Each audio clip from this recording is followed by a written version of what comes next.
নমস্কার বন্ধুরা, আমার এই ছোট্ট চ্যানেলে আপনাদের সবাইকে স্বাগতম। আমি আজকে আপনাদের একদম সহজভাবে চিকেন তরকা রান্না করে দেখাবো।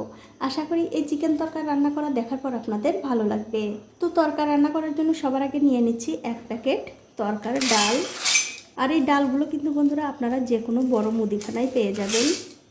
এবারে এর মধ্যে জল দিয়ে এই ডালগুলো আমি 2 থেকে 3 ঘন্টার জন্য ভিজিয়ে রাখবো। তো বন্ধুরা, শুধু তরকা বানালেই তো হবে না, তরকা খাওয়ার জন্য তো কিছু চাই। তার জন্য আমি এখানে পরোটা বানিয়ে নেব। সেজন্য নিয়ে নিলাম 1 বাটি ময়দা। ময়দার মধ্যে দিয়ে দিচ্ছি 2 চামচ চিনি, স্বাদ মতো নুন আর একটু সাদা তেল। এবারে সব কিছু দিয়ে খুব ভালো করে ময়দার সঙ্গে মিশিয়ে নিতে হবে। তো সব কিছু কিন্তু খুব ভালো করে মেশানো হয়ে গেছে। এবারে এর মধ্যে অল্প অল্প করে জল দিয়ে খুব সুন্দর করে এই ময়দাটা মাখিয়ে নিতে হবে। তো এই যে ময়দা কিন্তু খুব ভালো করে মাখিয়ে নিয়েছি। এবারে এর উপরে সামান্য একটু সাদা তেল লাগিয়ে দেব। তারপর একটা ঢাকা দিয়ে একপাশে রেখে দিচ্ছি। এবারে যে ডালগুলো আমি ভিজিয়ে রেখেছিলাম সেই ডালগুলো একটা প্রেসার কুকারে দিয়ে দিচ্ছি। আর এই ডালগুলো কিন্তু আমি 2 থেকে 3 বার খুব ভালো করে ধুয়ে নিয়েছি। তো সবগুলো ডাল কিন্তু আমি প্রেসার কুকারে দিয়ে দিলাম। এখন এর মধ্যে দিয়ে দেব স্বাদ মতো নুন। তারপর প্রেসার কুকারের ঢাকাটা বন্ধ করে 5টা আমি সিটি দিয়ে নেব। তো এই যে দেখুন, ডাল কিন্তু আমি খুব ভালো করে সেদ্ধ করে নিয়েছি।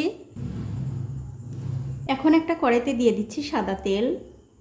তেলের মধ্যে ফোড়নের জন্য দিয়ে দিচ্ছি গোটা গরম মশলা। এখানে আছে তেজপাতা, গোটা জিরা, দারচিনি, সাদা এলাচ। এবারে তেলের সঙ্গে এই ফোড়নগুলো একটু ভালো করে ভেজে নিয়ে এর মধ্যে দিয়ে দিচ্ছি পেঁয়াজ কুচি, রসুন কুচি আর কাঁচা লঙ্কা।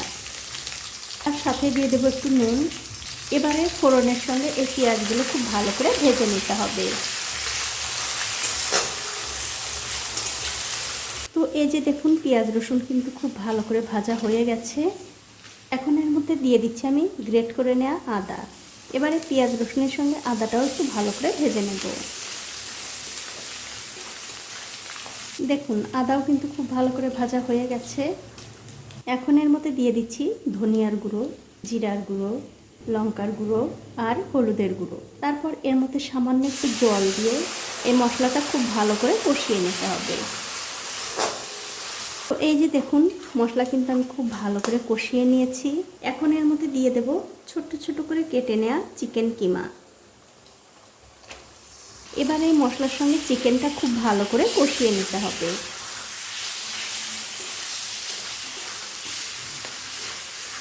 তো এই দেখুন, একটা ঢাকা দিয়ে চিকেনগুলো কিন্তু আমি খুব ভালো করে কষিয়ে নিয়েছি। এবারে গ্যাসের ফ্লেমটা বাড়িয়ে দিয়ে এর মধ্যে দিয়ে দেব আগে থেকে সেদ্ধ করে রাখা সেই ডাল। ডালগুলো দিয়ে দেওয়ার পর খুব ভালো করে চিকেনের সঙ্গে ডালটা মিশিয়ে দিতে হবে। মিশিয়ে দিয়ে এর মধ্যে দিয়ে দিচ্ছি আমি তড়কা মশলা। আর এই মশলাটা কিন্তু এই ডালের মধ্যেই থাকে, মানে ডালের প্যাকেটেই থাকে। তার সাথে দিয়ে দিলাম একটু কাসুরি মেথি আর দিয়ে দেবো একটু গরম মশলার গুঁড়ো। এবারে সব কিছু মিশিয়ে এই তরকাটা আমি আরও 5 থেকে 7 মিনিট রান্না করে নেব। তাই বন্ধুরা, আপনাদের যদি মনে হয় জলের পরিমাণটা কম হয়ে গেছে তাহলে কিন্তু অবশ্যই একটু গরম জল করে এই তরকার মধ্যে দিতে পারেন। দেখুন, সব কিছু কিন্তু মিশিয়ে দিয়েছি। এবারে ভালো করে রান্না করে তারপর আপনাদের দেখাচ্ছি। তো বন্ধুরা, তরকাটা কিন্তু আমি 5 মিনিট রান্না করে নিয়েছি। এখন আমি এর মধ্যে দিয়ে দিচ্ছি সামান্য একটু বাটার। এতে করে কিন্তু তরকাটা খেতে আরও বেশি ভালো লাগবে। এবারে বাটারটা তরকার সাথে খুব ভালো করে মিশিয়ে দিতে হবে। দেখুন, খুব ভালো করে কিন্তু মিশিয়ে দিয়েছি। এবারে আমি গ্যাসের ফ্লেমটা বন্ধ করে দিয়ে এটা একপাশে রেখে দেব। এবারে যে ময়দাটা মাখিয়ে আমি ঢেকে রেখেছিলাম তার উপর থেকে ঢাকাটা তুলে নিয়ে এই ময়দাটা আমি আবারও একটু ভালো করে মাখিয়ে নেব। ময়দা মাখানো হয়ে গেছে। এখন আমি এখান থেকে ছোট ছোট করে লেচি কেটে নিচ্ছি।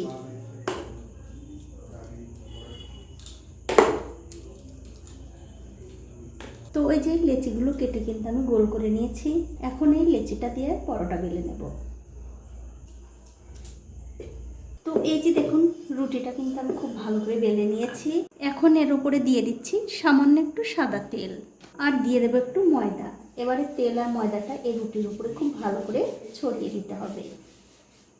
দেখুন, তেল আর ময়দা কিন্তু আমি খুব ভালো করে রুটির উপরে ছড়িয়ে দিয়েছি। এবার আমাদের যা করতে হবে, এই রুটিটা ধরে ঠিক এরকম করে একটু ভাজ করে নিতে হবে। তারপর আবার একটু তেল লাগিয়ে দেব আর দেব একটু ময়দা।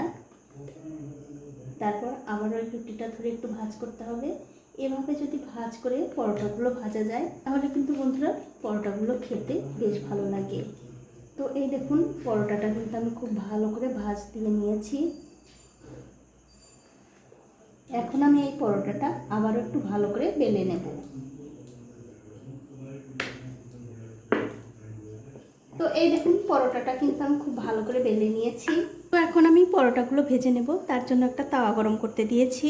তাওয়াটা কিন্তু ভালো করে গরম হয়ে গেছে। এবারে আমি গ্যাসের ফ্লেমটা লো টু মিডিয়ামে রেখে একটা পরোটা দিয়ে দিলাম।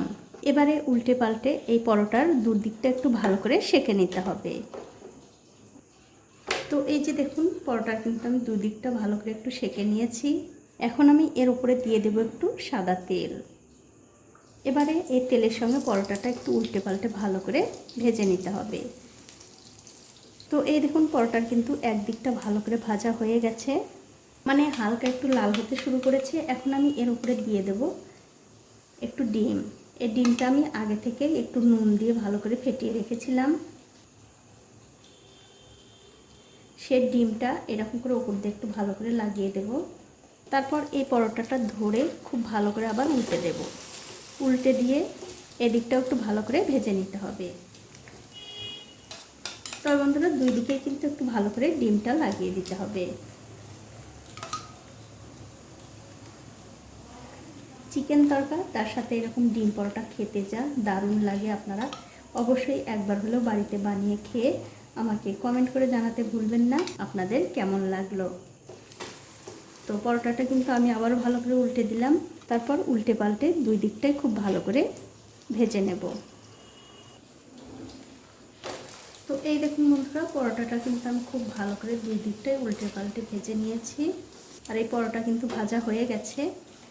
এখন আমি এটা তুলে নিচ্ছি। আর ঠিক এই একই রকম করে কিন্তু সবগুলো পরোটাই ভেজে নিতে হবে। তো এই দেখুন এক এক করে কিন্তু আমি সবগুলো পরোটাই ভেজে নিয়েছি। এখন কিন্তু এই পরোটাগুলো আপনারা এরকম চিকেন তরকা দিয়ে খেতে পারেন। তো বন্ধুরা আমার আজকের এই চিকেন তরকা আর ডিম পরোটার রেসিপিটা আপনাদের কেমন লেগেছে? যদি ভালো লেগেই থাকে অবশ্যই একটা লাইক, কমেন্ট আর শেয়ার করতে ভুলবেন না। আজ এই পর্যন্তই, দেখা হবে অন্য কোনো নতুন ভিডিও নিয়ে।